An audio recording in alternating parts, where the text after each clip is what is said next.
l'Éternel est le grand Dieu des cieux. Il est un grand au-dessus de tous les cieux. Il fait dans sa main les profondeurs de la terre.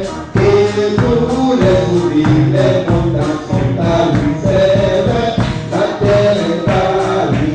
C'est lui qui l'a fait trouver. La mer aussi, c'est vrai. C'est vrai, la terre est à lui. C'est lui qui l'a fait trouver. La mer aussi, c'est vrai. Nous sommes toujours dans la joie de vivre dans le Seigneur. Comme le bien-aimé Papa nous dit, l'amour prouve que nous vivons le péché. Nous devons pouvoir faire des choses avec l'amour. Quand même on ne comprend pas, une personne ou une personne ne comprend pas, tous vont pouvoir se dérouler.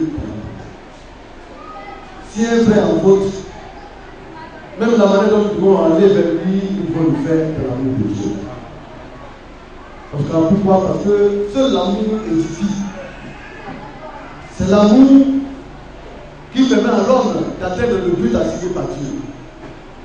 Alors si une scène se passe et que les hommes venaient à, comme on le dit, essayer de résoudre les problèmes sans amour, la scène échouera, tout échouera. Mais s'il y a de l'amour, alors Dieu a donné l'œuvre vraiment aboutie. Alléluia. Tout ce que le Seigneur lui a fait, il a fait avec l'amour de Dieu. Nous avons été debout. Je voudrais que le frère Tiagouen, il était en train de chanter un cœur là. Moi je suis de l'autre côté. Un cœur merveilleux. Alléluia, il peut que ça soit chanté. C'est un cœur qui vous a blessé. Mais un cœur plein de sens. Alléluia.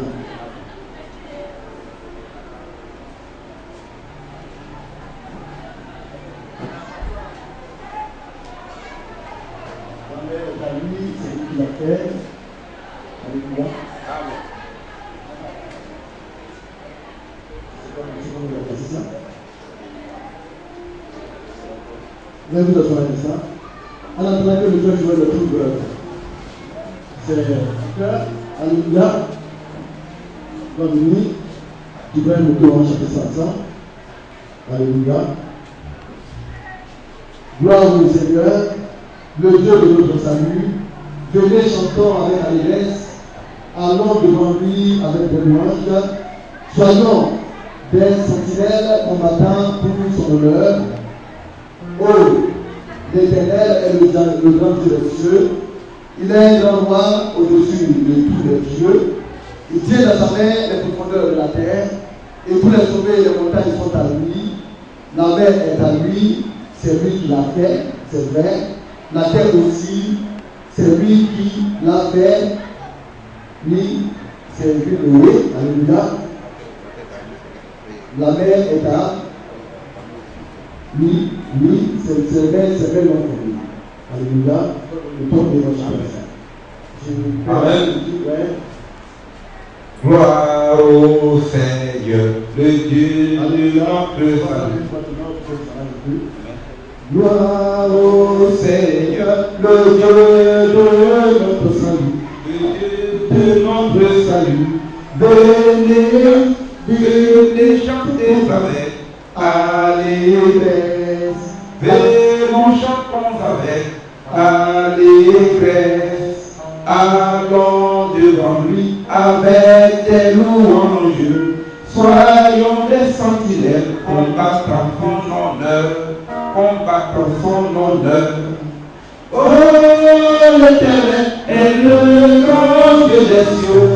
Il est un grand au-dessus de tous les cieux. Il fait dans sa main les profondeurs de la terre.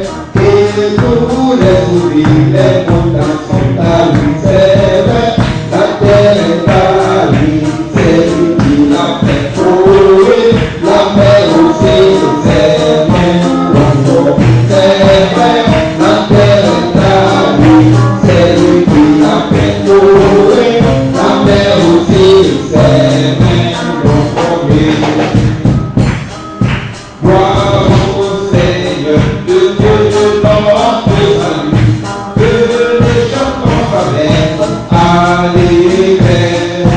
allons devant lui avec des louanges. Soyons des sentinelles, combattons ton honneur. Oh, l'Éternel est le grand Dieu des cieux, il est un grand roi de tous les dieux. Il tient de sa main les profondeurs de la terre, et tous les soupirs des montagnes sont à lui. La terre à lui, c'est lui qui a fait trouver. La mer aussi, c'est lui, l'on produit, c'est vrai. La terre à lui, c'est lui qui a fait trouver. La mer aussi, c'est lui, l'on produit. Gloire au Seigneur, que Dieu de notre salut, que les chanteurs avec allégresse, allons devant lui avec des louanges. Soyons des sentinelles, combattons son honneur.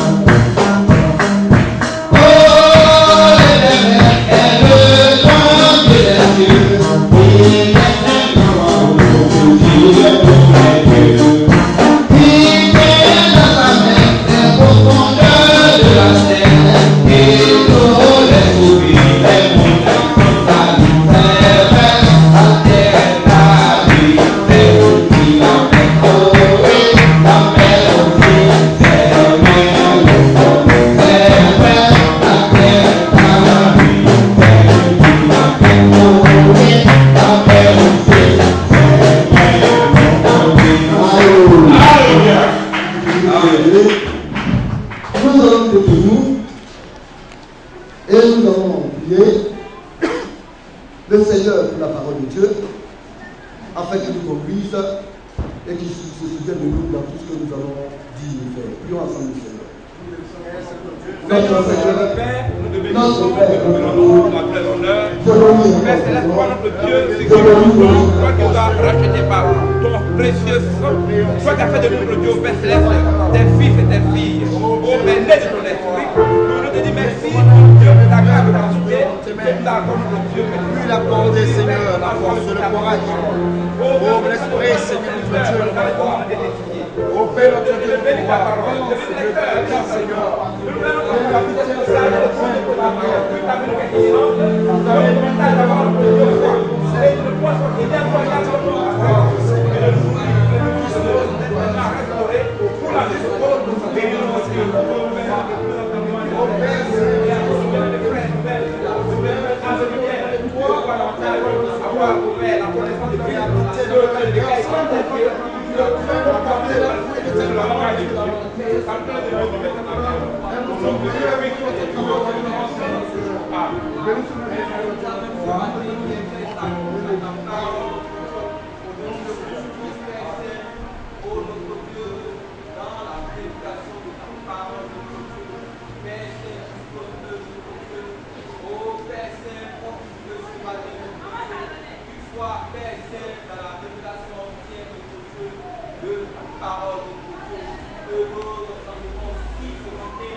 Amen. Et que le cœur de chacun de nous s'incline ce matin sous l'autorité de ta parole au nom de Jésus. Amen. Frères et sœurs bien-aimés, nous bénissons le Seigneur pour tout ce qu'il fait, pour sa grâce, pour sa grande miséricorde qu'il accorde à chacun. Pourquoi? Parce que nous sommes dans un temps très difficile Et nous avons besoin en toute chose de la grâce de Dieu pour avancer. Tout à l'heure, j'avais appelé le frère de cette période de l'historique qui était en vacances au Bénéaco. Le dimanche, je suis passé, il était. Ce dimanche encore, on a trouvé pour qu'il aille encore. Donc il est en mission dans le but de sensibiliser les frères et de leur donner des messages. Vous voyez, d'autre part, quant à la conduite à tenir au niveau de l'église de Bénéaco. Malheureusement, partant sur la route, il s'est avéré qu'il y avait des tirs à Nouville. Donc, les forces armées du Côte d'Ivoire ont demandé à ce qu'ils puissent se guider sur la terre. Donc, le frère est retour, ça est en train de venir, ça va comme ça. Mais nous pensons que nos frères qui sont à Bénéaco sont plus ou moins dans de bonnes mains, en sécurité sous la grâce de Dieu. Pour dire que c'est dans un monde perturbé que nous sommes. On ne comprend pas le monde. C'est pourquoi la vie est faite de compromis. La seule chose dans laquelle on ne doit pas faire de compromis, c'est la parole de Dieu. Amen. Mais en dehors de la parole de Dieu, si tu as la possibilité de t'asseoir avec ton frère pour parler, quels que soient les problèmes qui se trouvent, asseyez-vous et discutez et trouvez une solution. Oui, pour Fauboigny, il était, c'est vrai, un religieux, mais il avait quand même une grande sagesse. Amen. Et il a toujours intervenu, il a toujours invité les hommes à la compréhension. Aujourd'hui, ceux-là qui sont prêts à diriger aujourd'hui la Côte d'Ivoire, que ce soit le président Bédier, que ce soit le président Guéhi qui est décédé, que ce soit le président Babo, aujourd'hui le président Alassane, ils ont intérêt également à suivre sa voie. Et il a dit une chose très forte. Il dit la guerre ne sert à rien. La guerre, c'est toujours à la destruction. C'est pourquoi il faut faire tout pour éviter la guerre. S'il y a des compromis à faire, il est mieux de donner une bonne partie de soi plutôt que d'aller à la guerre. Parce que quand la guerre va venir, la guerre ne fera qu'encore diviser et fracturer la population, détruire des biens, faire des choses irréparables. Parce que l'individu qui est là, quand tu te poses à lui et que tu tues sa femme, ou bien tu tues son mari, le mari d'une femme, ça, est-ce qu'il y a un homme qui peut réparer cela? Quel homme a le pouvoir de venir ressusciter quelqu'un pour dire tiens ta femme ou bien tiens ton mari? C'est irréparable. Et c'est pourquoi il dit, quand on est vivant, il est mieux de faire des compromis et de faire la paix. Mais si on fait la guerre, et qu'il y a des milliers de personnes qui meurent, pour finir, les deux camps qui font la guerre, les protagonistes, finiront par s'asseoir et rediscuter pour retrouver la paix.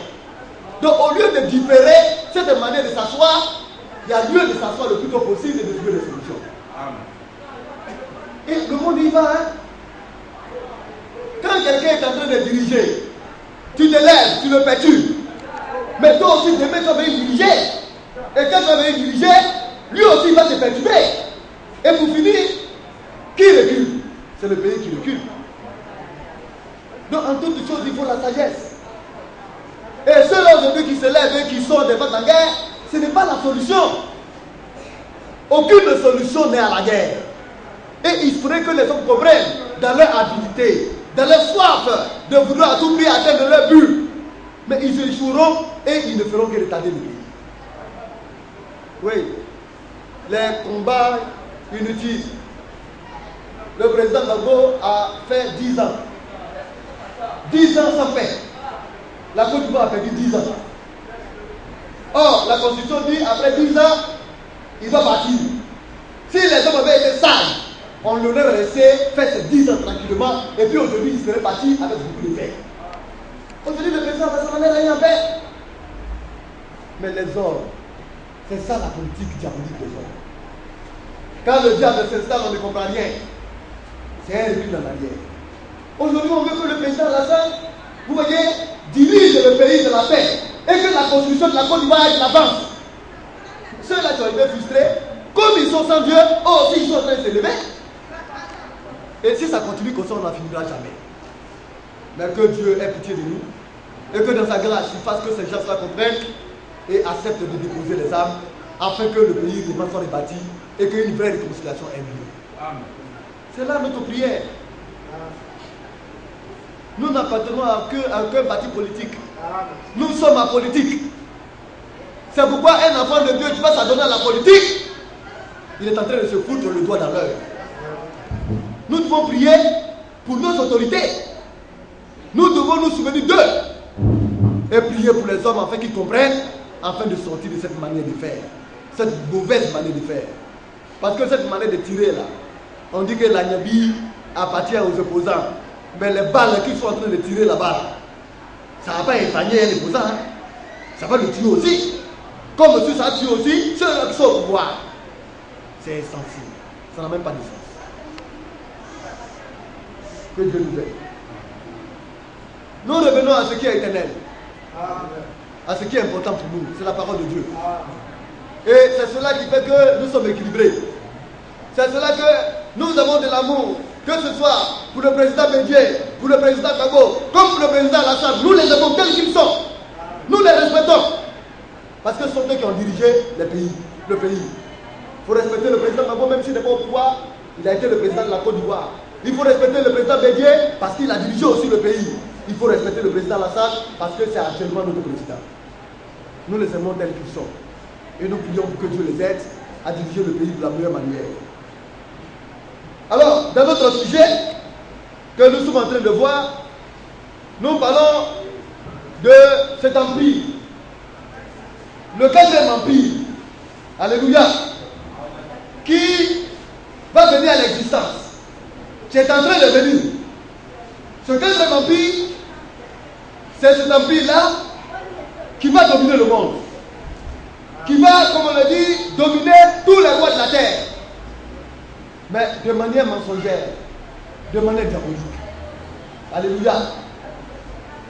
Mais, avant cet empire, le Seigneur a donné des grands actes à ses enfants. Afin que nous ne soyons pas surpris de tout ce qui arrive. Que nous ne soyons pas étonnés de tout ce qui est en train de se dessiner. Vous avez vu, le prix Nobel de la paix a été discerné à l'Union européenne. N'est-ce pas? Il y a des entités, des organismes qui ne sont pas d'accord. Eux, ils disent que ça là, ce n'est pas juste. Tout ce que l'homme fait a toujours une faiblesse.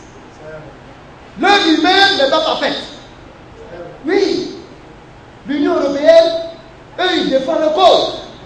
Le pays qui ne les amène pas, il faut s'étouffer, il faut se broyer jusqu'à ce que tu sais. Alléluia. Ils font semblant d'aider les hommes en devant, mais en dessous, ce sont les intérêts de l'Empire romain en construction qui sont en train de le libérer. Mais pourtant, on leur a décerné un prix Nobel. Ça, c'est l'homme qui décède. Mais c'est que l'homme donne là. Alléluia. Quand Dieu regarde cela, Dieu dit c'est la folie.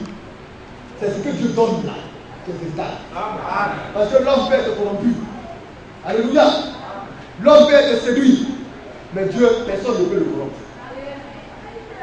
Alors nous devons savoir aujourd'hui que Dieu a aveuglé Israël. Ayant aveuglé Israël, Dieu a ouvert une fenêtre pour les nations. Alors nous parlons d'état de grâce pour les nations. Alléluia. Et quand l'état de grâce des nations finiront, il finira du ouest, le Seigneur va revenir pour s'occuper encore d'Israël. Nous allons lire un peu cela. Le livre de Romains, le chapitre 11.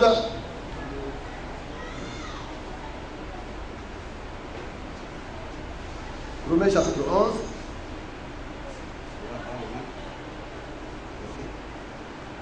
À partir du verset 25. Oui. Amen. Romains chapitre 11, à partir du verset 25. Oui. Car il ne veut pas, frère, que vous ignorez ce mystère. Donc, je ne veux pas. L'apôtre dit aux frères, il est fait les frères. Faites attention. Ne soyez pas des ignorants. Les prophéties bibliques sont des réalités. N'ignorez pas cela. Je ne veux pas faire que vous soyez des ignorants au sujet de quoi faire. Oui. Afin que vous ne vous regardez point comme sage. Oui. Une partie d'Israël est tombée dans le discernement. Oui. Jusqu'à ce que la totalité des païens soit tentée. Donc, Israël, elle a rejeté le Messie. arriver, vous voyez, à la mort du Messie, parce que ce sont les Juifs qui l'ont crucifié, après la crucifixion du Messie par les Juifs et les Romains, cela a été réellement démontré. Au travers de cela, qu'Israël a résisté le Messie.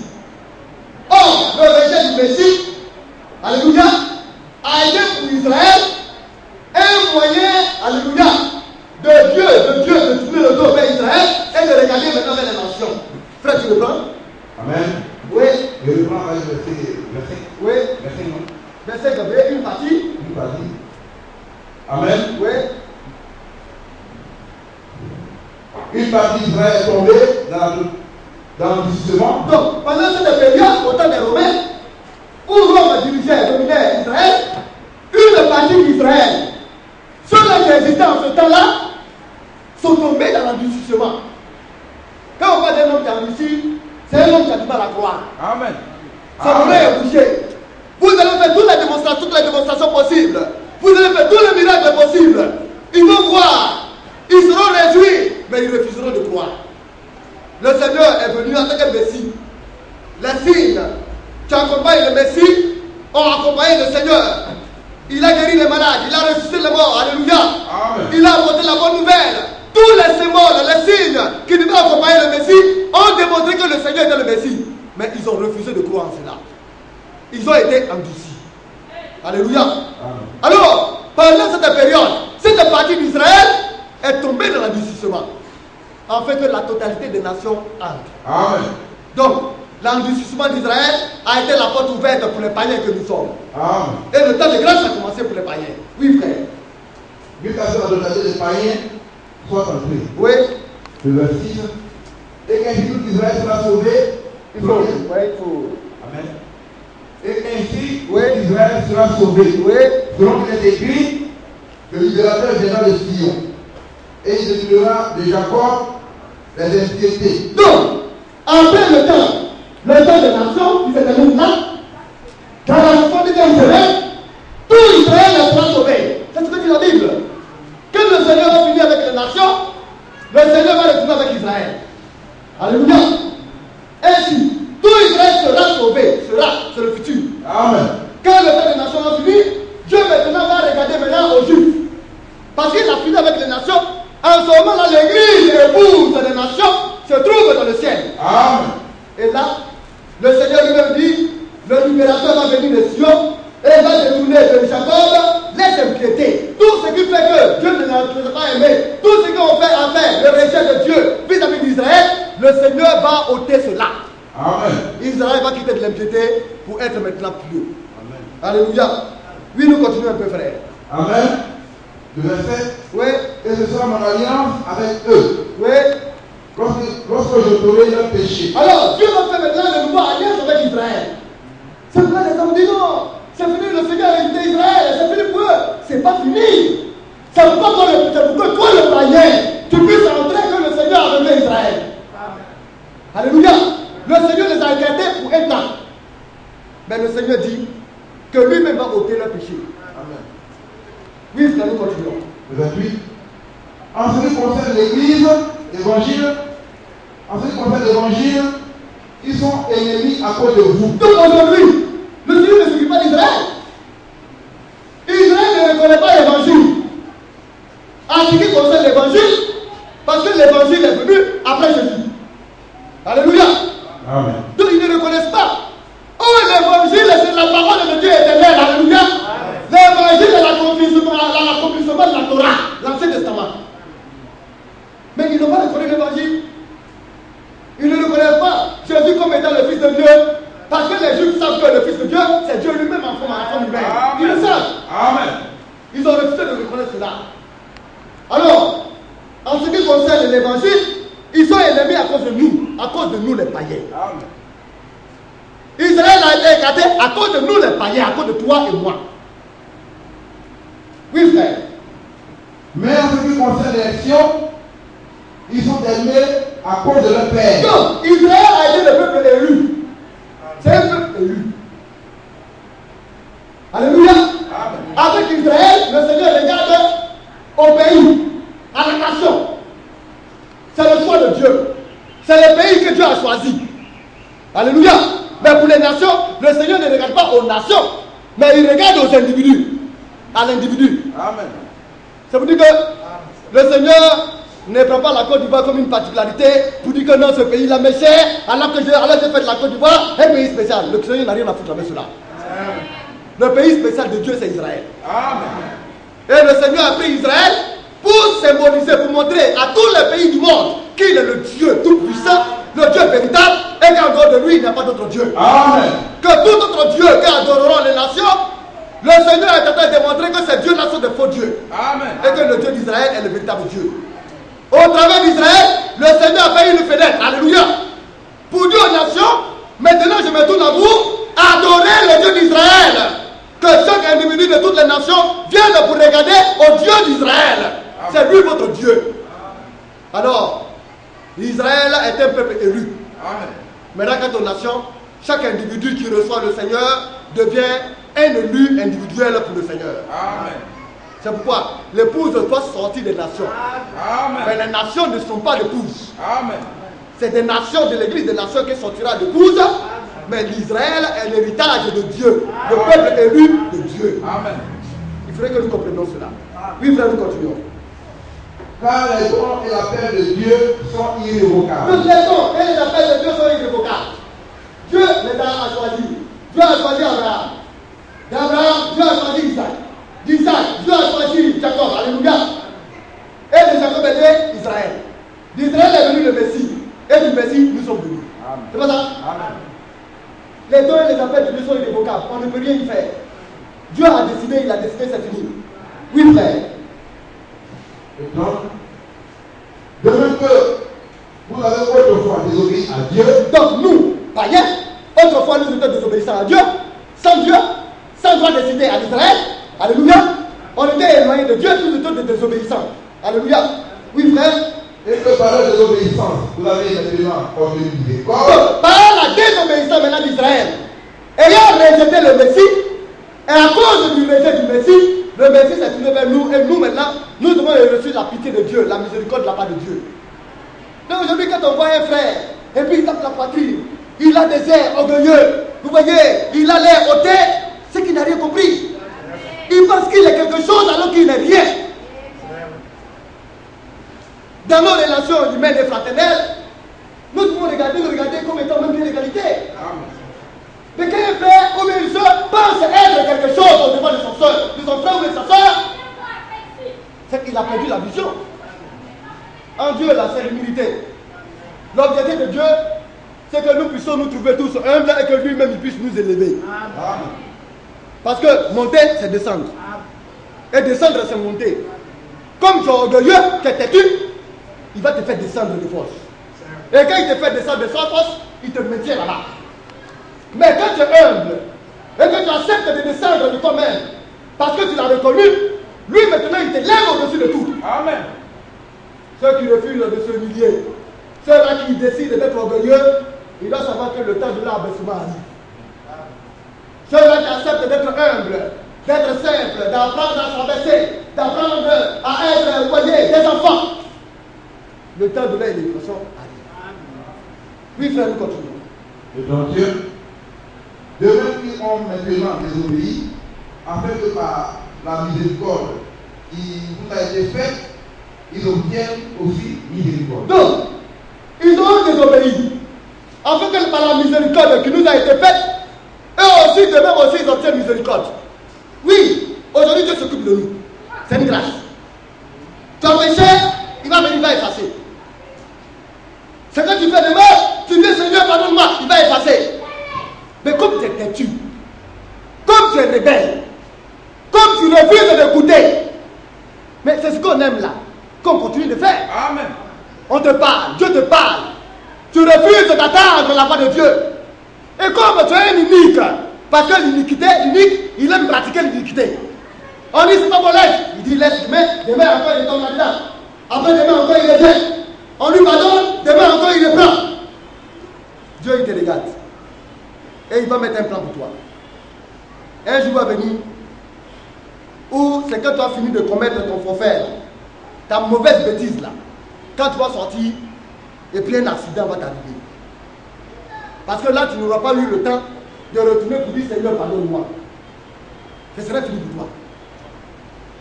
Parce que tu n'as pas confessé ton péché avant de mourir. Ou bien, comme tu continues de têtu, le temps va venir où au moment où tu vas aller tomber encore là-dedans, le Seigneur va venir prendre ses sélections. La mauvaise vie. Il y en a qui font de la vie païenne un comportement, ce comportement mauvais, une manière de dormir.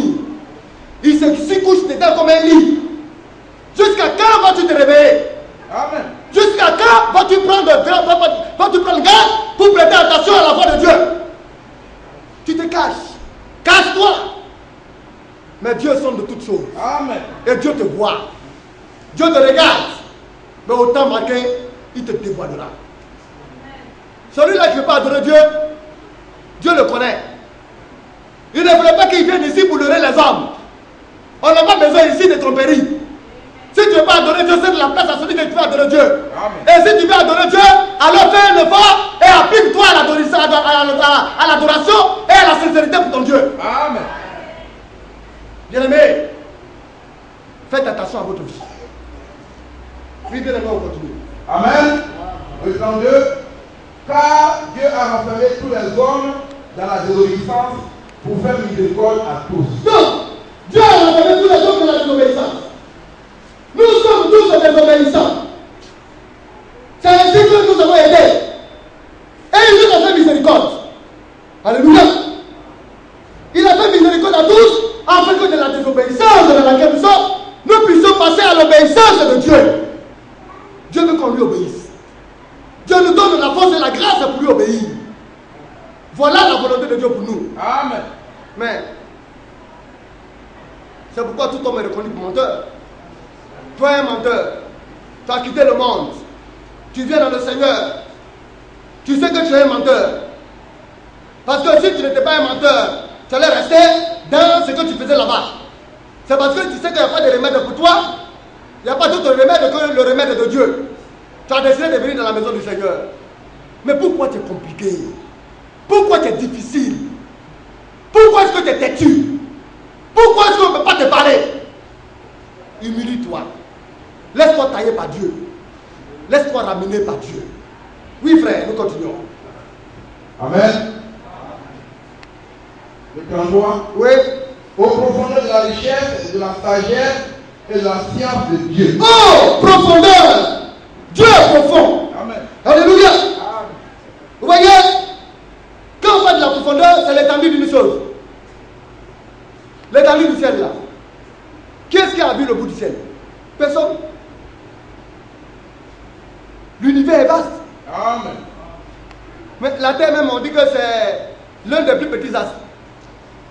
Alléluia. Amen. Donc personne ne peut dire qu'il a vu l'étendue du ciel. Donc quand on parle de profondeur, on parle d'étendue. Alléluia. Amen. Vous voyez? Mais l'étendue, dans le sens du bas.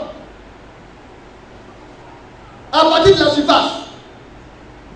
Vous voyez? À partir du bord. Jusqu'au fond. Il n'y a pas de profondeur en Dieu.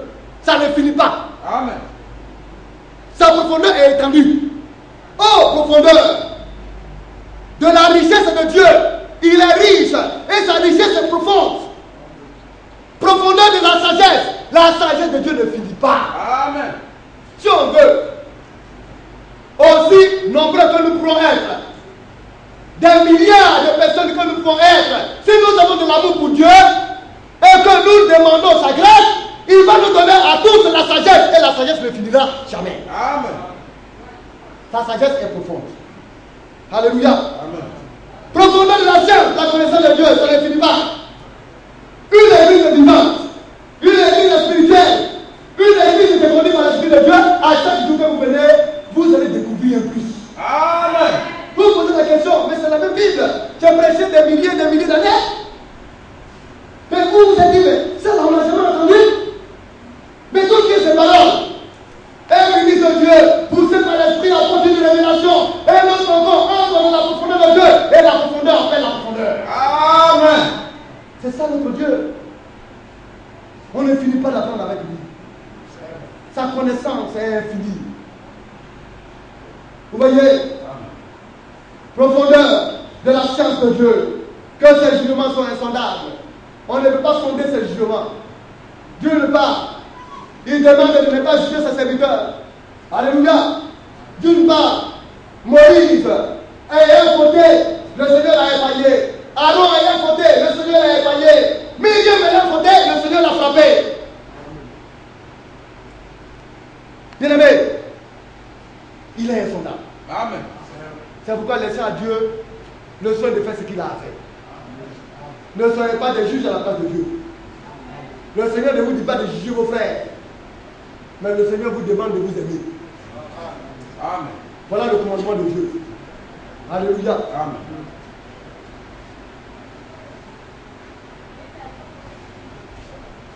Nous continuons, frère. Le verset 34. Le verset 34. Oui. Qui a connu la pensée du Seigneur? Qui a connu la pensée du Seigneur? Oui. Ou qui a été son conseiller? Qui a été aussi son conseiller? Les pensées du Seigneur, la pensée, qui a connu cela? Personne. Amen. Mais il le révèle à qui il veut. Personne n'est venu donner le vrai conseil au Seigneur. Alléluia. Il est son propre conseiller. Oui, frère. Qui a donné le premier pour qu'il ait à recevoir en retour? Non. Qui a donné le premier au Seigneur? Il y a un chant que le frère Ignace chante. Alléluia. Nous avons reçu tout de lui. Donc, tu te glorifies pour toi pourquoi? Tu te glorifies pourquoi? Qu'est-ce que tu n'as que tu n'as reçu? Amen. On a reçu des dons. Mais les dons nous donnent encore un. Plus le don est grand, tu dois t'humilier. Plus le don est grand, ceux-là qui ont la grandeur des dons n'étouffent pas. Ils ne méprisent pas. Ils ne rejettent pas. Quand le don te vient de Dieu, tu cultives les autres dons. Amen. Tu les élèves. Tu les fais bonifier. Cela démontre que le don qui est en toi est un don parfait. Amen. Mais quand tu as un petit don, et puis tu écrases les autres, tu les ridiculises. Tu prends le don que Dieu t'a donné, tu penses que tu es le brave de tout. C'est que tu n'as rien compris. Amen. Qu'as-tu que tu l'aies reçu? Qui lui a donné le premier pour qu'il ait reçu en retour? C'est lui qui nous a tout donné. Amen. Nous, on ne lui a rien donné. Maintenant, ce qu'il veut que nous lui donne, c'est notre fidélité, Amen. notre amour. Oui, frère. Le verset 6. C'est de lui, par lui et pour lui que sont toutes choses. Donc, c'est de Dieu, par Dieu, et pour Dieu, que sont toutes choses. Alléluia. Dieu est Dieu. Ma soeur, tu es de Dieu. Pourquoi? Parce que tu es sorti de lui. Amen. Alléluia. Amen. C'est par Dieu que tu existes. Parce que tu dépends de Dieu. C'est pour Dieu que tu es, parce que c'est lui qui t'a créé. Amen. C'est de lui. Par lui et pour lui que sont toutes choses. Oui, frère. À lui la gloire dans tous les siècles. Amen. Alors à lui, à notre Dieu, la gloire à tous les siècles. Je le dis. Parce que c'est un mystère. Alors nous étions en train de parler de Daniel. Alléluia. Cet homme merveilleux. Ce modèle. Cet homme exemplaire, un grand homme de Dieu. Mais ce n'est pas pour autant qu'il n'a pas connu des difficultés. Les Daniel ont connu des problèmes. Alléluia. Les hommes pensent que la vie est facile. Mais non. La vie d'un croyant n'est pas du tout repos. Mais la vie d'un croyant est illuminée par la lumière de Dieu. Nous allons prendre Daniel, le chapitre 2.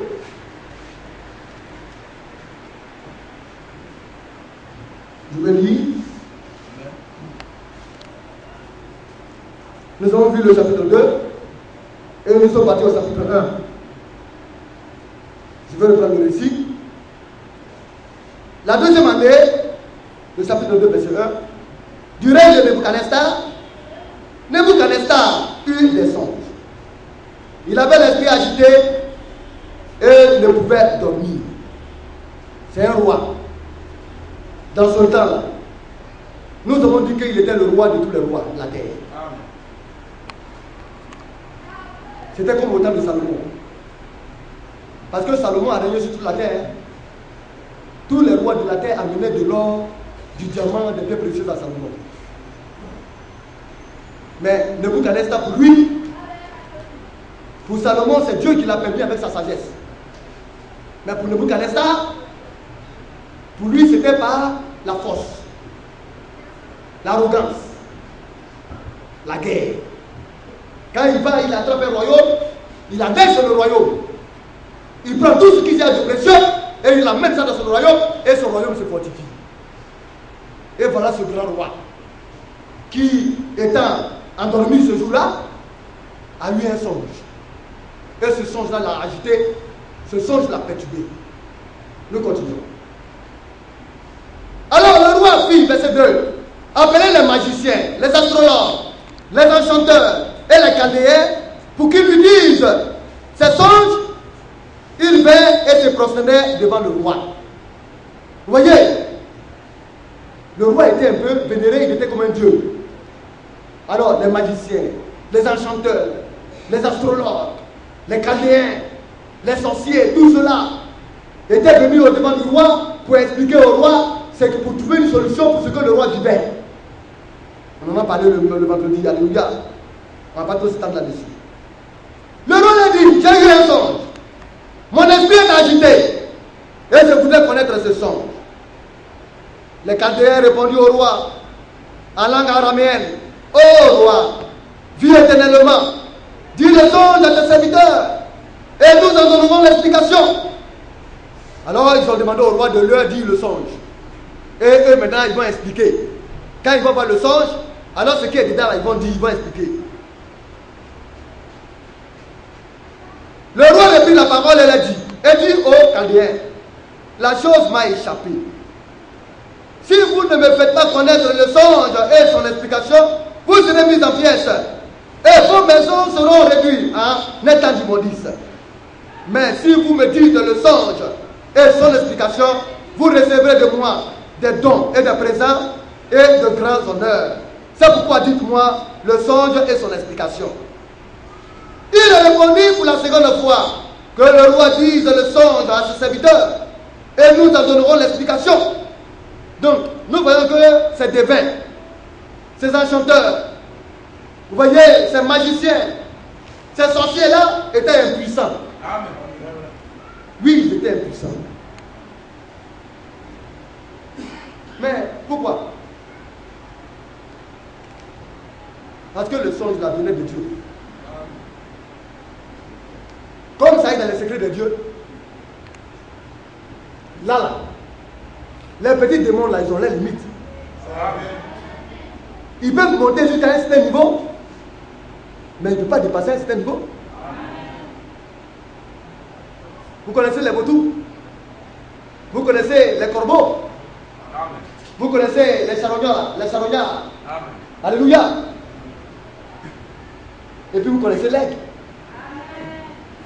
Les vautours là, ils sont comme des aigles, hein? Ils volent aussi très haut. D'abord le corbeau, ou bien le perdier. Vous le regardez à une distance. Il devient tout petit comme un point en haut là-bas. Mais c'est de là-bas qu'il voit le poussin, sa proie. Et qu'il descend pour prendre le poussin.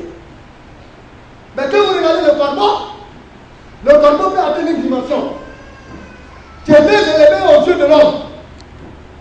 Mais le vautour, lui, il va au-delà du corbeau. Alléluia. Là où le corbeau arrive, le vautour va encore plus loin. Le corbeau, c'est un démon. Le vautour aussi est un autre démon. Alléluia. Le corbeau, son corps est noir, et puis il a une petite lumière. Il parle de Jésus, mais lui-même, il vit dans les ténèbres. Ça, c'est le démon. Jésus est bon, Jésus sauve, Jésus fait des miracles, Dieu prend ta bénédiction, Dieu t'a marié, Dieu prend ton miracle.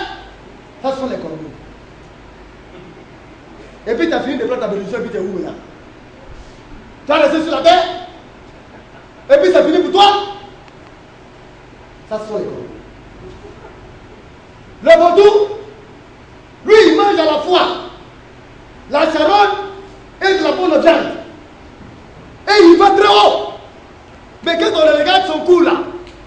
a plus de poils. Il est pourri. Il y a un type de croyants comme ça. Ce sont des vautours. Vous les voyez, ils sont dans l'assemblée des saints. Mais la puanteur qui les traîne, c'est terrible. Ils vont aussi haut. Il faut semblant d'être des élus, mais ils ne le sont pas. Amen. Maintenant, l'aigle, c'est l'oiseau du soir. Amen. Lui, il n'aime pas la viande d'hier. Alléluia. C'est la viande d'aujourd'hui qu'il mange. L'aigle, alléluia. Les aigles se nourrissent du message authentique de l'heure. Amen. Le message de Wesley s'est passé. Le message de Luther, ça s'est passé. Nous sommes dans le message d'Élie le prophète, alléluia. La révélation donnée par le prophète William Maron Branham pour notre temps. C'est lui l'Élie de notre temps. Mais il est mort. Mais le Saint-Esprit continue d'abreuver le message. Et de permettre aux saints de se préparer pour l'enlèvement. Alors le message de l'heure, la nourriture pour notre aujourd'hui est donnée, alléluia, à notre temps. Et ce sont les aigles qui s'en nourrissent. Amen. Alors, là où l'aigle s'en va là, les démons peuvent monter là-bas. Alléluia. Il peut monter jusqu'au niveau du charlatan, de l'épervier. Il peut aller au niveau du vautour. Parce qu'au niveau des démons, il y a plus de degrés. Mais le prince des démons, Satan, ne veut pas franchir le cadre donné par Dieu. Quand une révélation vient de Dieu, il ne peut pas recevoir cela. Jusqu'à ce que cela soit révélé à ses enfants. Amen. Alléluia. Amen. Et c'est ce qui s'est passé. Alors ces défunts-là, ces sorciers, ces marabouts, ces féticheurs, sur lesquels les femmes défilent, les hommes vont vous faire des pactes pour avoir de l'argent. Ces hommes-là ont eu des limites. Dieu a démontré qu'ils sont des menteurs et des fauseurs. Amen. Leur petit pouvoir là, c'est les liens accompagnés du pouvoir qui donne à chacun des enfants de Dieu. Amen. Et là, étant bloqué, le roi a reçu l'Esprit de Dieu pour ce jour-là. Parce que Dieu a mis tout son cœur. Il ne faut pas leur dire le songe. Ils disent qu'ils travaillent à ton service. Ils disent qu'ils sont sorciers. Ils sont des grands marabouts et féticheurs. Ils n'ont qu'à te révéler le songe de te cacher là. Ils n'ont qu'à te dire ça. Et puis maintenant, ils sont en train de trembler parce qu'ils entendent une décapitation. Parce que le roi veut les tuer. Ce n'est pas un jeu. Alors ils ont commencé à trembler. Oui. Comme un monsieur, dans un film, il est très mauvais. Très très mauvais. Très dangereux. Alléluia. Sans sentiment. Quand il attrape les hommes, il les enchaîne, il les torture. Il les fait souffrir et puis il les tue. Quand tu commences à crier, et puis tu lui demandes pardon, c'est à ce moment-là qu'il est content, et puis il te torture. Mais la plupart des temps, de ceux-là qui sont très mauvais et très dangereux, ce sont des faibles. C'est vrai, ça c'est vrai. Mais lui aussi, quand on l'a attrapé, bien aimé, quand on a pris le couteau, et qu'on a mis, on a fait une petite déchirure sur sa poitrine, il a pissé, il a chié sur lui. On l'a même pas encore touché, il a déjà chié, il a pissé sur lui. Il sait que lui-même, il a peur de ça, mais pourtant il fait ça aux autres. Ce que tu ne veux pas qu'on te fasse là, ne fais pas ça à ton frère. Amen. C'est la loi et les prophètes. Amen. Bien aimé. Et ainsi, ces gars-là, ce sont des diseurs de bonne aventure. Le test est venu. Parce que le temps va venir où Dieu va tester. Pour confirmer les vrais et pour infirmer les faux. C'est comme sur le mont Carmel. Alléluia. Au niveau réellement, comme on dit, du défi entre le prophète et les faux prophètes de Baal. Mais les prophètes, ce n'est pas qu'ils n'ont pas de pouvoir, hein, parce qu'à ce moment-là, Dieu a mis fin à leur pouvoir. Amen. Oh bien-aimé. Alors il demande au roi de donner les cas expliquer le songe, et puis eux, ils vont donner l'interprétation. Non. Si ton Dieu a donné le songe, il n'a qu'à expliquer. Le verset 9. Le verset 8. Le roi reprit la parole et dit: je m'aperçois en vérité que vous voulez gagner du temps. Comme il a dit, je vais vous tuer. Vous voulez gagner du temps. Alléluia. Réveillez les frères qui dorment. Secouez-les. Alléluia. Palpotez-les afin qu'ils se réveillent. gagner du temps.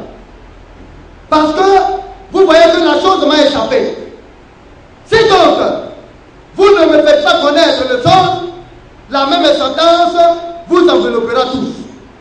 Vous voulez vous préparer à me dire des mensonges et des faussetés. Vous voyez, le roi même a fini par découvrir que ces enchanteurs, ces magiciens, ces astrologues, ces sorciers, ce sont des menteurs. Oui, il n'y a rien en eux.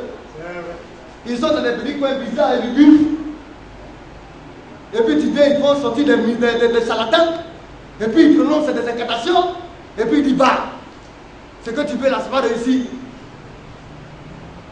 Bien aimé, ils promettent la richesse aux autres, mais eux, ils sont toujours dans des cabanes. Ça aussi, c'est une folie. Quand tu dis que tu as l'argent, Salomon là, quand les rois viennent, les reines viennent, et puis on dit que Salomon a l'argent, qu'ils viennent avec leur roulet, leur or, leur diamant, leur pierre précieuse, quand ils déposent, ils regardent le royaume, ou ils regardent le royaume de Salomon, quand ils retournent, ils ont une confession à faire. Ils disent vraiment, nous avons vu des royaumes, mais nous n'avons pas vu un royaume comme toi. Parce que la Bible dit, ce qu'ils ont envoyé là, ils retournent avec plus qu'ils ont envoyé. Quand tu viens donner à Salomon, Salomon te donne 2 fois ce que toi tu lui as donné et puis tu retournes. Mais le marabout là, quand tu t'en vas, c'est lui-même il est pauvre et puis tu as envie de demander la richesse. C'est de la folie. Ceux qui sont là-bas, les choix insensés, ils n'ont pas de sens. Alléluia. C'est la plus grande bêtise jamais réalisée. Nous continuons. C'est pourquoi, dites-moi le songe, et je saurai si vous êtes capable de m'en donner l'explication. Les Chaldéens répondirent au roi, il n'y a personne sur la terre qui puisse dire ce que demande le roi. Et ils reconnaissent, sur la terre, il n'y a pas un homme qui peut faire cela. Ah, là on est d'accord, hein.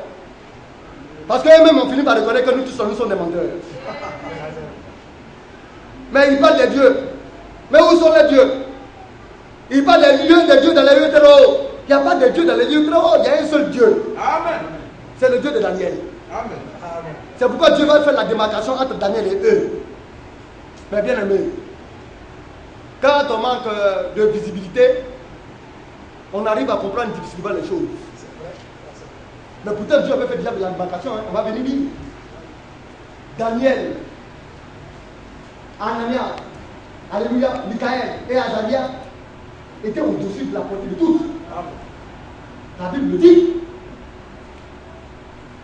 Mais Dieu fait cela pour démarquer ses vrais enfants. Amen. Alors nous continuons. Il n'est personne sur la terre qui puisse dire ce que demande le roi. Aussi, jamais un roi, quelque grand et puissant qu'il soit, qu'il ait été du moins, n'a hésité de pareilles choses d'aucun magicien, astrologue ou gardien. Jamais. De tous les rois qui ont existé, les plus puissants, ce que le roi nous demande là. Jamais le roi n'a demandé cela à ce sujet. Il va élever encore le roi. Ça veut dire que le roi exagère. Non, mais vous dites que vous êtes sorcier. Le sorcier là, c'est ce qui est noir là, ce qui est caché là. Vous êtes magicien. Le magicien appelle à l'existence ce qui n'est pas. Comme tu es magicien, ce qui est caché là, le son là, il faut le révéler. Un astrologue, c'est celui-là qui voit les astres. Alléluia. Il faut rentrer dans tes astres là. Tu vas pouvoir utiliser tes astres pour qu'ils me révèlent ce que moi j'ai vu. Menteur.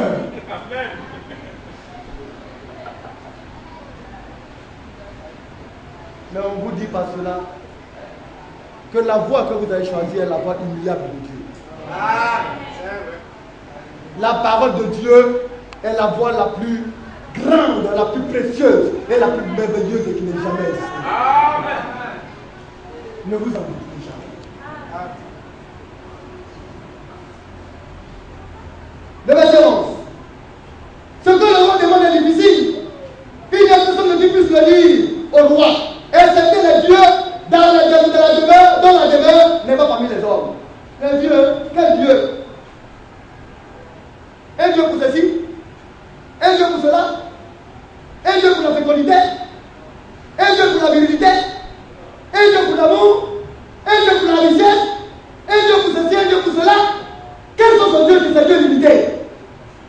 Notre Dieu, il renferme toutes ces choses-là. Amen. Il est omnipotent, il est omniprésent et il est omniscient. Amen. Il est le Dieu tout-puissant. À qui rien ne peut résister. Il est capable de tout. Il amène de ce qui n'existe pas à l'existence. C'est ce Dieu qu'on parle. Alléluia. Alors, quand le frère est là et qu'il ne peut pas enfant et qu'il est impuissant, on dit, mon ami, il y a un petit Dieu dans un couloir là, il faut partir le vénérer, il faut te prosterner, il faut te bénir. C'est quoi ça? Et c'est cela que notre père Abraham a rejeté. C'est cela que notre père Abraham, alléluia, a méprisé en reconnaissant le Dieu Tout-Puissant. Amen. En quittant sa parenté pour une terre qu'il ne connaissait point. Amen. Nous sommes des fils et des filles d'Abraham. Amen. Parce que notre Dieu est le Dieu authentique. Son nom c'est Jésus-Christ, c'est notre Dieu Tout-Puissant. Amen. Alléluia. Sachez qui est votre Dieu. Là-dessus, le roi se met en colère, verset 12. Et s'irrita violemment. Il ordonna qu'on fasse périr tous les sages de Babylone. Attrapez-les. Le roi était fâché. Parce qu'il a vu qu'ils ont mangé son argent cadeau. Ils ont mangé les caviars. Ils ont roulé dans les grosses voitures. Ils vont d'un lieu à l'autre. Ils vivent comme des pachas. Mais tout cela dans la tromperie du roi. Attrapez-les. Enchaînez-les. Nous allons les détruire. Alléluia. Non, c'est ici. Alléluia. Alléluia. Alléluia. Alors, tous les sages de Babylone devaient être pris. Mais parmi les sages, il y avait oublié les mêmes frères qui étaient. Eux, ils étaient sages par la volonté de Dieu. Leur sagesse venait de elle qui mort, le Dieu Tout-Puissant. Oh, les charlatans et autres, là, leur sagesse venait de leur faux Dieu. Amen. Le verset 13. La sentence fut publiée. Les sages allaient être mis à mort. Et l'on cherchait Daniel et ses compagnons pour les faire périr. Nous allons retourner au chapitre 1, à partir du verset 8. Le frère va nous lire rapidement.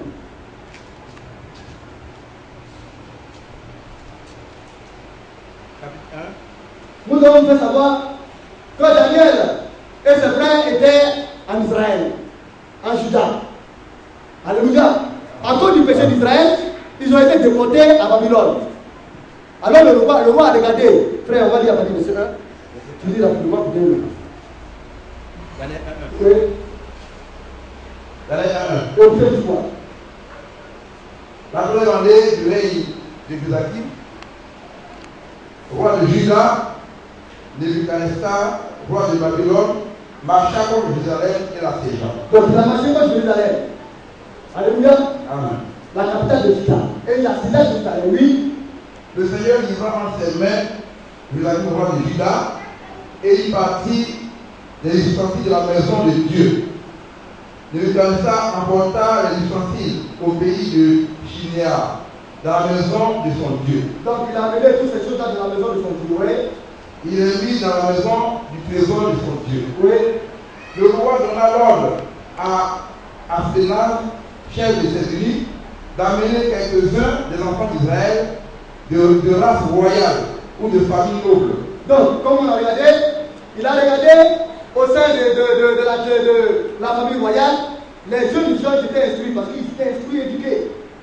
Pour pouvoir réellement fortifier son royaume, il a demandé à ce qu'on prenne les jeunes qui étaient beaux, vous voyez, en visage et en forme, et qui étaient intelligents de la race royale, c'était des princes, comme de la race des nobles, les généraux et autres, leurs enfants, qu'on les prenne et qu'on les amène à Babylone pour les élever afin qu'ils servent, vous voyez, à l'empire babylonien. Et c'est un peu cela.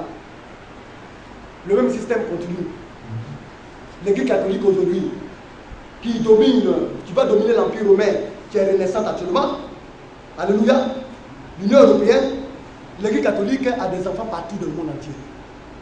Là où il est permis à une église évangélique de partir, eux ils existent là-bas. Dans les pays musulmans les plus extrémistes, l'Église catholique a des catholiques là-bas. Il faut t'amuser pour toucher un. Alléluia. Ou bien il faut t'amuser pour dire que tu vas détruire l'Église catholique. C'est que toi, ton pays là, toi le roi là, ou bien le président là, tu n'as pas duré avant de t'enlever. L'Iran. avaient réellement les chars d'Iran. C'était des rois qui régnaient de dynastie en dynastie. Mais comme on persécutait les chrétiens, les catholiques qui avaient implanté des édifices là-bas, ils sont partis faire des pactes avec les mollahs, les musulmans. Ils ont chassé le Shah d'Iran. Les mollahs sont venus s'implanter actuellement. Mais l'Iran est en train d'être étouffé. Regardez ce qui se passe. Au nom de la démocratie et de la liberté. L'Iran aujourd'hui est reconnu comme un État extrémiste. Ils veulent décapiter l'Iran. L'Iran n'a d'autre chose que de s'abaisser et de céder. Il ne peut pas tenir contre l'Union européenne. Il ne peut pas. Mais l'Union européenne est chevauchée par l'Église catholique, par le pape. C'est lui le président de tous les présidents. Alléluia. C'est lui ce pays-là, ce pays qui est un royaume, mais qui est dans un autre pays. Alléluia. Il y a cette tête dirigeante de l'Union de l'Empire romain, de l'Union européenne, les pays de l'Ouest, les pays industrialisés. Et lui-même, il fait partie des 7. Et il est un 8e roi. Amen. Donc lui, son royaume-là, on ne peut pas le démettre. Il fait partie des 7. Il est dans un autre pays, mais il est au-dessus de tous les présidents. Le pape est le 8e royaume, le Vatican est le 8e royaume qui est dans l'état d'Italie. Alléluia. Donc dans l'Italie, il y a un pays qu'on appelle le Vatican. Qui a sa monnaie, qui a son drapeau, qui a, comment on appelle ça, son armée. Ils ont tout ce qu'il faut. Et le pape est son roi. Alléluia. Et le pape, il est au-dessus de tous les 7 rois qui dirigent l'Union européenne. Amen. Alléluia. Amen. C'est cela le mystère. Oui, frère, nous continuons. Putain. De jeunes garçons sans défaut corporel, beaux de figure, doués de sagesse, d'intelligence, d'instruction, capables de servir dans le palais du roi, et à qui l'on enseignerait les lettres et la langue des Chaldéens. Donc vous voyez, les lettres et la loi des Chaldéens, venez de l'Église catholique. Mon oncle, Agré, bien aimé, c'est un polyglotte. Lui seul, il parle au moins 7 langues. Le pape était mort. Lui seul, il parlait une vingtaine de langues. 26 langues. Vous voyez, quand vous allez au sein de l'Église catholique, les prêtres, les cardinaux, les évêques, ce sont de grands érudits. Ils ont été éduqués d'une manière à la lettre de leur nation, de leur État. Papier, là, ils connaissent papier. Ils sont très intelligents selon le monde. Amen. Alléluia. Ils existent dans tous les domaines. Ils ont des médecins, ils ont des magistrats, ils ont des intellectuels, scientifiques. Ils ont tout ce qu'il faut à l'Église catholique. Entrez dans leur couvent. Alléluia. C'est pourquoi même en Côte d'Ivoire, l'Église catholique a formé plus de cadres que jamais l'école ivoirienne n'a formé. Ils ont les meilleures écoles de Côte d'Ivoire. Sainte-Marie, nos dames de, comment on appelle ça, de Détri, nos dames du plateau. Leurs résultats sont excellents. En matière réellement d'éducation, ils ont la pointe de l'éducation. Amen. C'est le même système diabolique. Mais quand les hommes connaissent beaucoup de papier, ils mettent Dieu de côté. C'est leur science qui est tout pour eux. Et c'est ce qui se passe. Oui, frère, nous continuons. Amen. Le 5. Le roi leur assigna pour chaque jour une portion du mets. Le grand amen. Le roi leur assigna pour chaque jour une portion de mets de sa table et du vin dont il buvait, voulant les élever pendant 3 années, au bout desquelles ils seraient au service du roi. Le 6. Il y avait parmi eux, d'entre les enfants de Judas, dans les enfants de Judas, Daniel, Amania, Michaël et Azaria. Le chef des eunuques leur donna des noms. À Daniel, celui de Belshazzar, et à Amania, celui de Shadrach, à Michaël, celui de Meshach, et à Azaria, celui de Abednego. Oui. Daniel résolut de ne pas se souiller par les mains du roi et par le vin dont le roi buvait. Il pria le chef des eunuques de ne pas l'obliger à se souiller. Dieu fit trouver à Daniel faveur et grâce devant le chef des eunuques. Le chef des eunuques dit à Daniel, je crains, mon Seigneur le roi, qui a fixé ce que vous devez manger et boire. Car pourquoi verrait-il votre visage plus abattu que celui des jeunes gens de votre âge? Vous exposerez ma tête auprès du roi. Alléluia. Amen. Je vais t'asseoir, frère, je vais continuer. Amen. Donc, alors le roi, pour leur éducation et leur bien-être, a donné des instructions à ses eunuques de les nourrir de la nourriture qui vient de sa table. Alléluia. Amen. On en a parlé le verset 11. Alors Daniel dit à l'intendant, à qui le chef des eunuques avait remis la souvenance de Daniel, de Ananias, de Michaël et d'Azaria.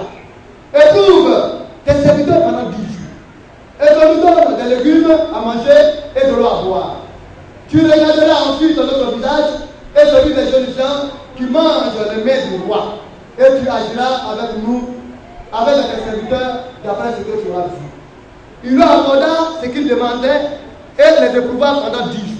Au bout de 10 jours, ils avaient meilleur visage et plus dans mon point que tous les jeunes gens qui mangeaient les mets du roi. Amen. L'intendant apportait les mets et les verres qui leur étaient destinés et leur donnait des légumes. Donc, comme nous avons eu à le dire, Daniel savait où il était quitté et où il s'en allait. Comme le chrétien sait d'où il vient et où il va. Alléluia. Le chrétien sait qu'il va au ciel. C'est ça. Amen. Et le chrétien sait qu'il est esclave en Égypte de l'Ouest, où Satan le dirigeait comme il voulait. Et Dieu l'avait délivré pour l'emmener maintenant dans le Seigneur. Amen. Mais dans le Seigneur, le chrétien ne peut pas se comporter comme un païen. Le chrétien ne peut pas vivre comme un païen vite. Le chrétien peut faire comme ça avec les païens, les idolâtres, l'Europe. Il ne peut pas. Et Daniel, qui était venu de Juda, qui était de la volonté de Dieu, qui marchait, qui avait l'amour de Dieu, ayant été déporté à Babylone sur une terre inconnue, on vient lui proposer maintenant des mains luxueuses, des mains de roi, du vin. Il n'a pas aimé la facilité. C'est du bon vin du roi. Ce n'est pas nos 23 000, 3 000, 7 000 qu'on paye là. Ça n'a rien à voir. Mais c'est du vin royal. Amen. La nourriture, de la bonne nourriture, de la bonne viande fraîche, les meilleures parts d'un animal qu'on peut tuer. C'est ce qui leur était destiné. Ils ont regardé cela.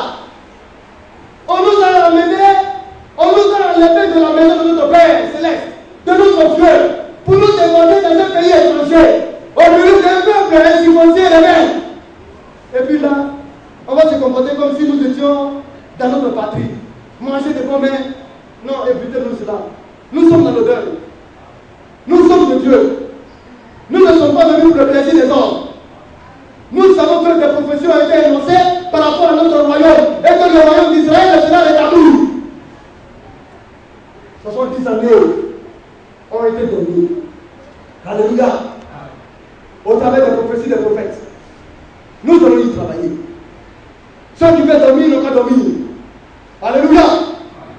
Nous sommes sur la terre des hommes. Notre Seigneur nous a donné des prophéties. Bientôt nous allons aller au ciel. Alléluia. Nous sommes de ceux-là qui travaillons pour aller au ciel. Nous ne sommes pas de ceux-là qui marchons comme concernent les païens, les soi-disant croyants. Nous marchons comme si nous étions dans le ciel. Nous avons en nous les arts. Alléluia. Les désirs de notre Dieu. Nous marchons en amitié avec le Seigneur sur la terre des hommes. Nous sommes débarqués des autres. Et c'est ce que faisait Daniel. Épargne-nous de la vie terrestre et mondaine. Vous allez nous donner du vin. On va manger de la caviar, des caviars. On va manger, vous voyez, des bons, comme on appelle ça, puis des bonnes biches. Vous voyez, des bœufs les plus gras. Quand on finit de manger, et qu'on a fini de boire le vin maintenant va enfler notre ventre, et va nous exciter, on va commencer à chercher les petites filles du royaume. C'est à cela que vous voulez nous amener? Non. Nous voulons que toujours le Saint-Esprit soit avec nous. Amen. Or, les légumes sont un moyen réellement de disposition pour l'action de l'Esprit de Dieu dans la vie de l'homme. Alors ils ont dit, à la place des mets royaux, donnez-nous, alléluia, des légumes. Et à la place du vin excitant, vous voyez, tu es d'un regard, d'un beau rouge, tu es un aphrodisiaque très puissant qui fait perdre le sens, donnez-nous de l'eau simple à boire. Amen. Ils sont contentés de l'eau, alléluia, et des légumes. Alléluia. L'enfant de Dieu se contente, alléluia, de la pure parole de Dieu, alléluia, et de l'eau de l'Esprit, Amen, qui est la parole de Dieu. Oh Seigneur, que le Seigneur nous aide, bien-aimés. Alors nous étions au verset 17, n'est-ce pas? Verset 16.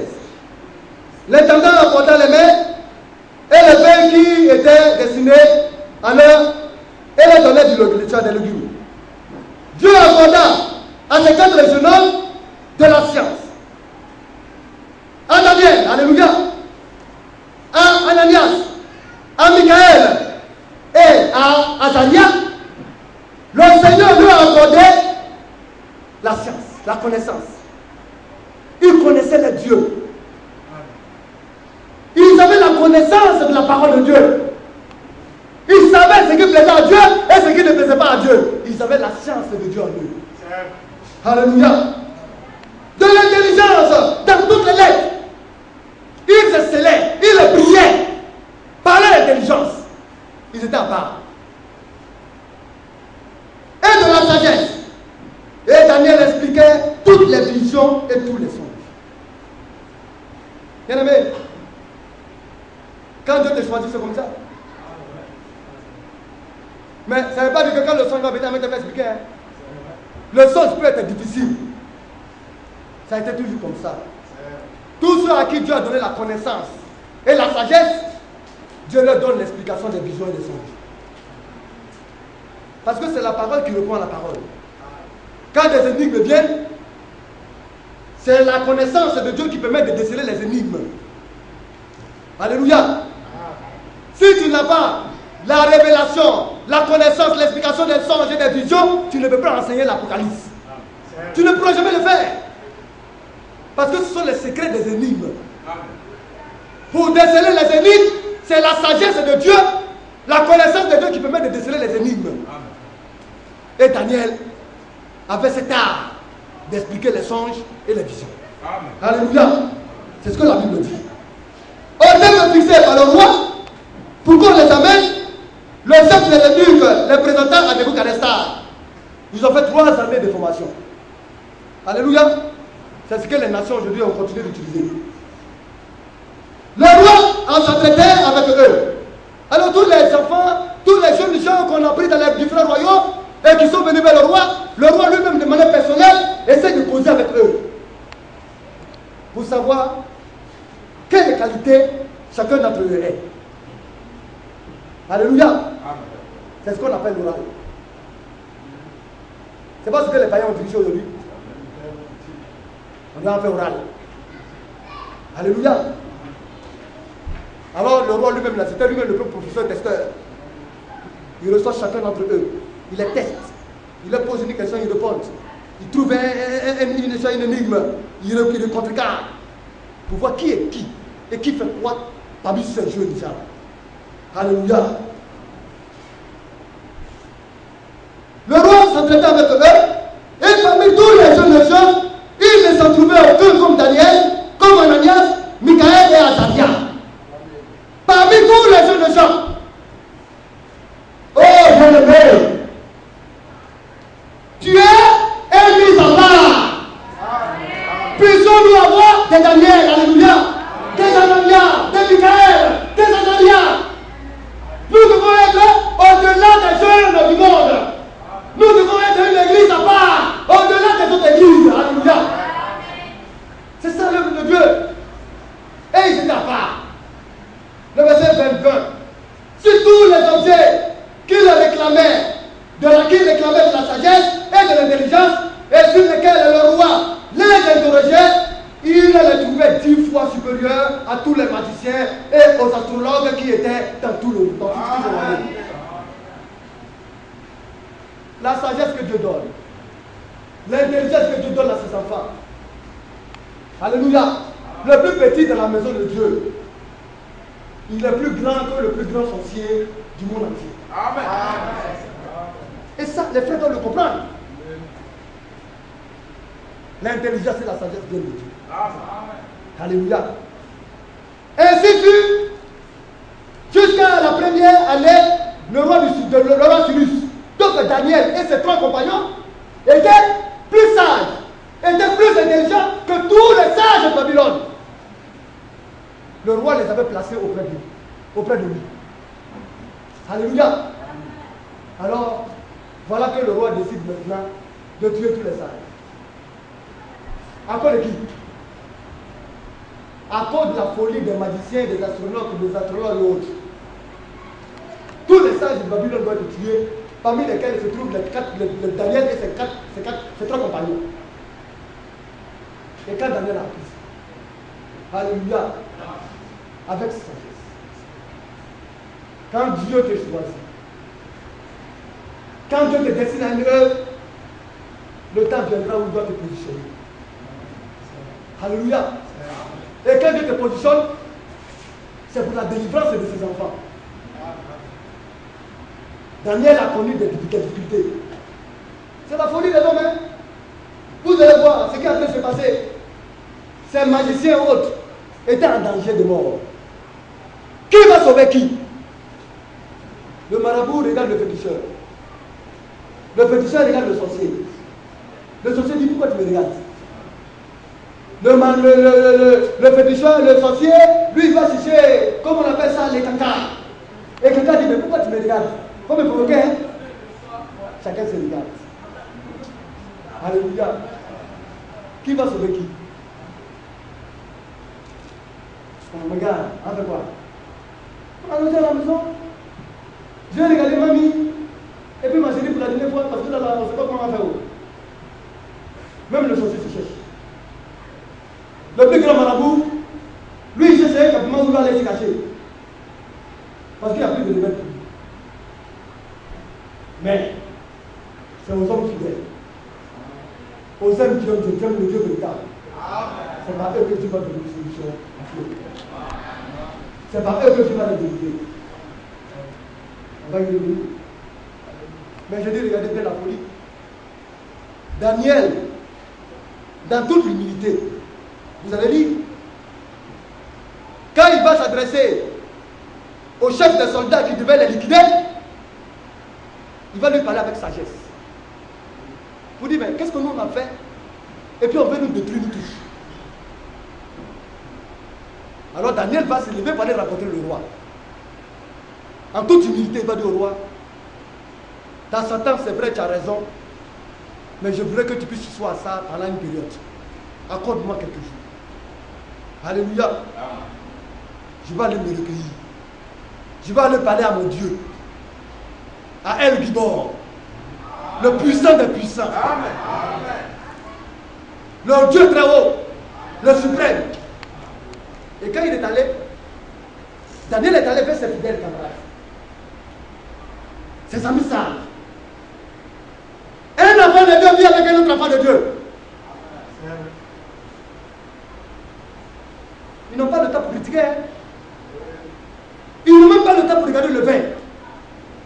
Les koutoukou et autres. Ils n'ont pas le temps pour penser à des poulets rôtis. Comment on va manger. Et puis réellement, on va montrer que nous aussi, nous, on est là. On mange à la table des rois. On est placé, vous voyez, dans les lieux très hauts. C'est la forme d'évangile aujourd'hui que les soi-disant chrétiens prêchent. Placé à la table de quel roi? Des petits rois. Voilà le roi même qui est en train de trembler ici. Mais notre roi, il ne tremble jamais. Amen. Notre roi, il ne faillira jamais. Amen. Et quand une fois tu es assis à sa table, tu ne reculeras jamais. Amen. Mais pour t'asseoir à sa table, c'est maintenant que tu dois donner une preuve de fidélité. Alors il a consulté ses frères spirituels. Peut-on consulter un frère? Alléluia. Peut-on consulter un justement, un calendrier, quelqu'un qui pense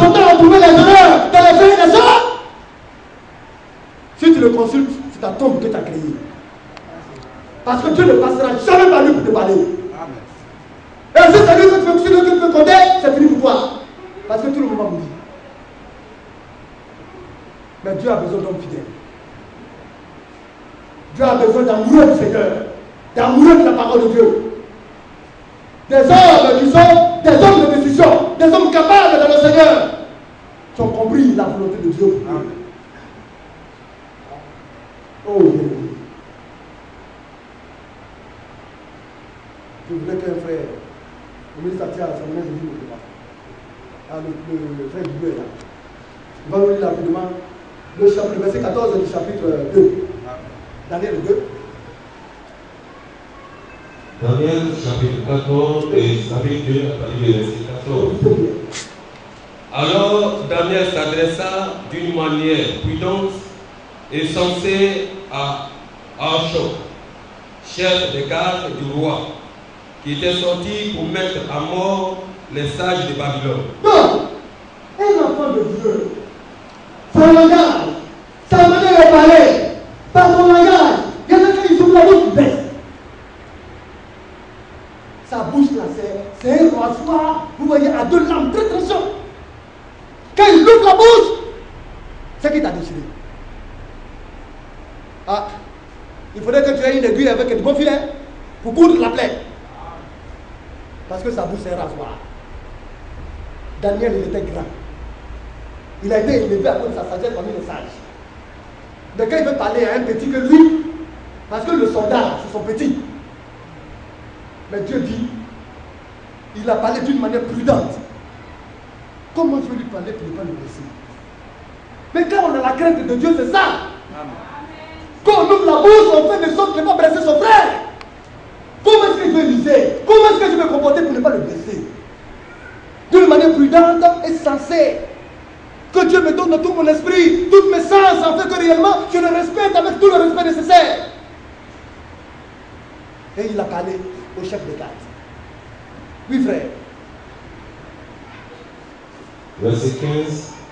Et il prit la parole et dit à Archoc, commandant du roi, pourquoi la sentence du roi est-elle si sévère?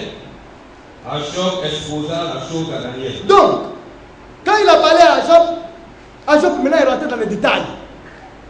Il a expliqué le comment et le pourquoi le roi a pris cette sentence.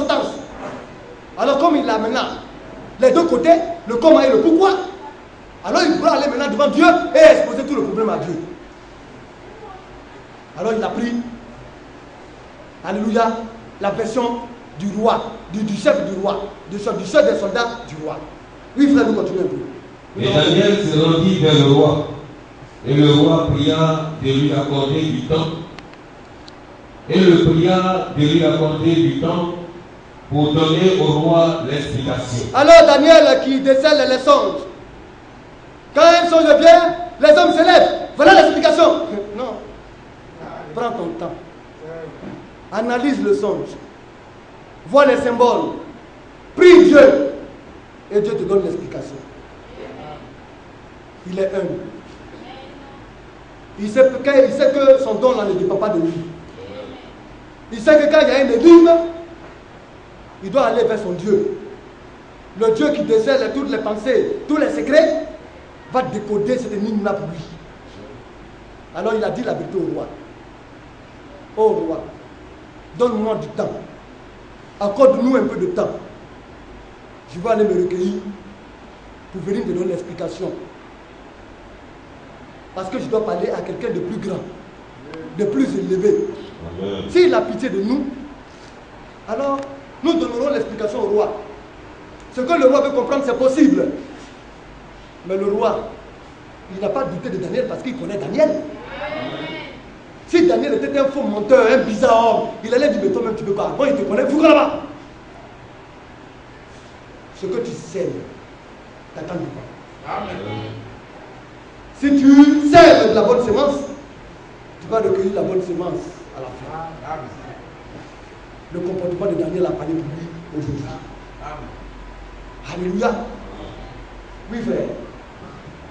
Ensuite, Daniel alla dans sa maison et il instruisit de cette affaire Ananias, Michaël et Azaria. Donc, serviteur de Dieu.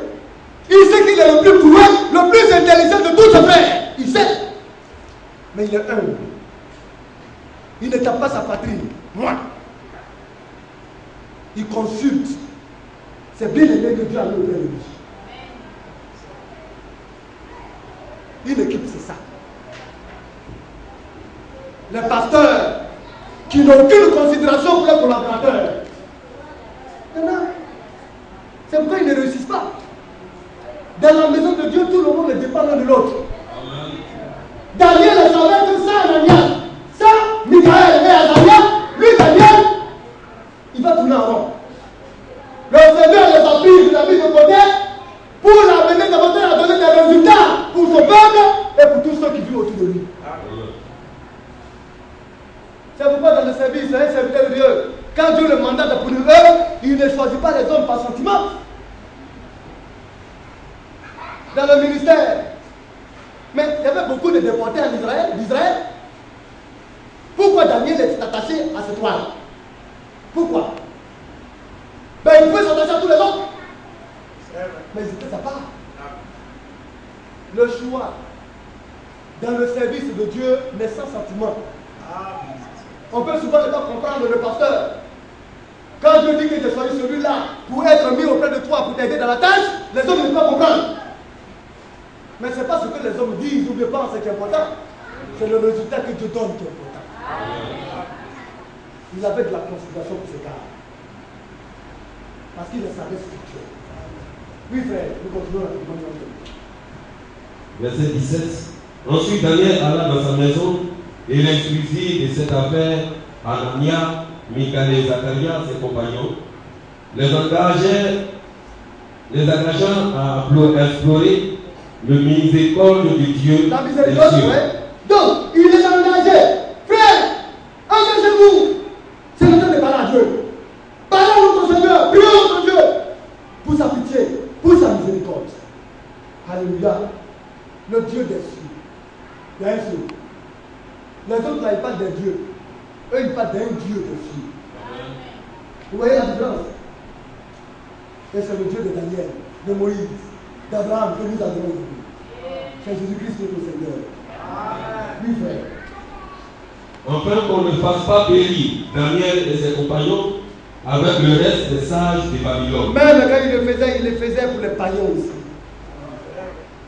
Le chrétien, il est bon pour ses frères d'abord et aussi pour les païens. Un chrétien qui est là, quand il a un ennemi, et puis son ennemi passe par des moments difficiles, je ne l'ai pas dit. J'ai dit, oh, tu as vu comment le Seigneur est en train de nous montrer? C'est la sorcellerie. Le chrétien ne peut jamais désirer le malheur de l'autre. Puisqu'il me met son ennemi. Que Dieu nous aide.